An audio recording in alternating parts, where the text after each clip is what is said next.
네, 앞서 보신 것처럼 광주 화정 아이파크 붕괴 사고 수사본부가 사고 76일 만에 중간 수사 결과를 발표했는데요. 김혜민 변호사와 오늘 이 내용 좀 더 자세히 들여다보겠습니다. 네, 오늘 발표된 중간 수사 내용 하나씩 짚고 넘어가 보죠. 먼저 사고 원인을 뭐로 보고 있습니까? 네, 수사본부는 크게 네 가지로 보고 있는데요. 39층 바닥 시공 시에 구조 검토 없이 공법을 변경한 점, 그리고 피트층에 콘크리트 지지대를 설치해서 하중을 크게 증가시킨 점, 아래 3개층 38, 37, 36층에 지지대, 동바리를 설치하지 않아서 지지력이 약화된 점, 네. 마지막으로 미흡한 품질 관리로 하부층 콘크리트가 적정 강도에 이르지 못한 점 등이 원인이 되어 39층 바닥 등이 1차 붕괴된 후 23층까지 총 16개 층이 연속 붕괴된 것으로 보고 있습니다. 네, 이야기해 주신 거 종합해 보면 이번 붕괴 사고는 시공사, 또 하도급 업체, 감리까지 복합적으로 좀 문제가 네. 있었던 걸로 파악이 되는데 사고 책임자에 대한 수사는 어떻게 되고 있습니까?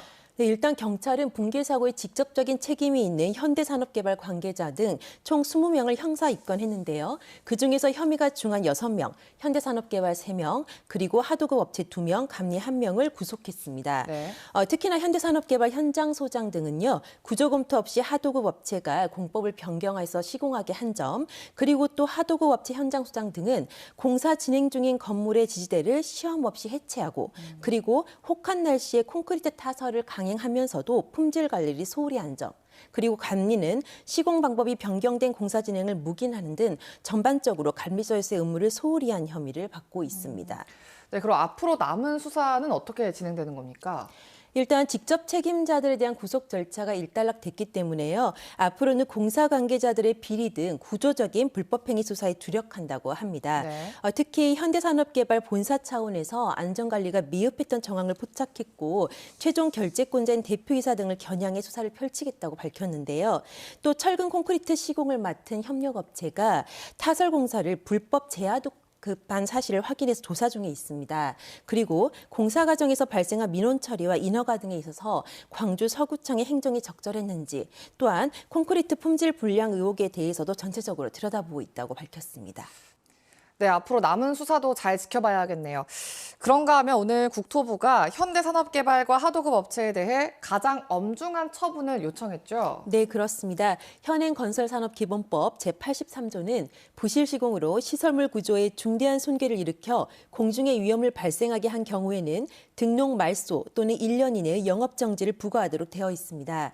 이에 국토부는 사고의 원인과 그 피해 규모, 그리고 국민적 우려 등을 종합적으로 고려해서 시공사인 현대산업개발과 하도급사에 대해서 건설산업기본법 적용 시에도 가장 엄중한 처분인 등록 말소 또는 최장기간인 1년의 영업정지를 내려줄 것을 관할관청인 서울시와 광주시 서구청에 요청했다고 밝혔습니다. 네. 참고로 현대산업개발의 등록 말소를 당하게 되면 이는 성수대교 붕괴 사고를 낸 동아건설산업에 대해서 1997년 등록 말소가 내려진 이후에 25년 만에 첫 사례가 됩니다.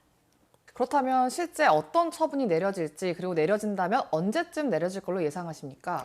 그런데 일단 건설사에 대해서 등록 말소를 한다는 것은요, 사실상 기업의 사망 선고나 다를 바 없기 때문에 그보다는 최장 기간인 1년의 영업정지, 그쪽이 좀 더 가능성이 있지 않나 그렇게 보입니다. 네. 앞서 국토부에서 서울시와 광주시 서구청에 대해서 요청을 했다고 했잖아요.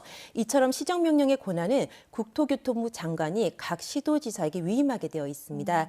그렇기 때문에 실제 처분은 건설사의 본사가 있는 시도에서 하기 때문에요. 실제 처분이 내려지기까지는 앞으로도 1, 2년은 좋게 더 걸릴 것으로 보입니다.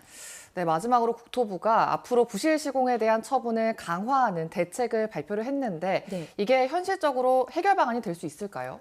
일단 국토부는요, 오늘 브리핑에서 향후 부실 시공에는 무관용 원칙으로 엄정하게 대응하겠다라고 밝혔습니다. 일례로 만약에 시설물 중대 손괴로 인해서 일반인 3명 또는 근로자 5명 이상이 사망했을 때는 그 업체에 대해서 즉시 등록을 말소하는 원 스트라이크 아웃 제도를 도입하겠다고 밝혔습니다. 네. 이런 가운데 여당과 노동계를 중심으로 건설공사 주체별 안전관리 의무를 규정하고 사망사고 발생 시에는 벌칙을 부과하는 것을 골자로 하는 건설산업특별법을 제정하려는 움직임이 움직임도 보이고 있는데요. 이처럼 법과 제도를 보완해서 건설업계에서 인재 사고를 강력히 규제하겠다 이런 취지도 중요하지만 가장 핵심은 다시는 이런 안타까운 인재가 발생하지 않도록 안전 시스템을 마련하는 등 자정 노력 그리고 안전 의식이 매우 중요하다고 보입니다. 네, 오늘 이야기는 여기까지 듣겠습니다. 고맙습니다.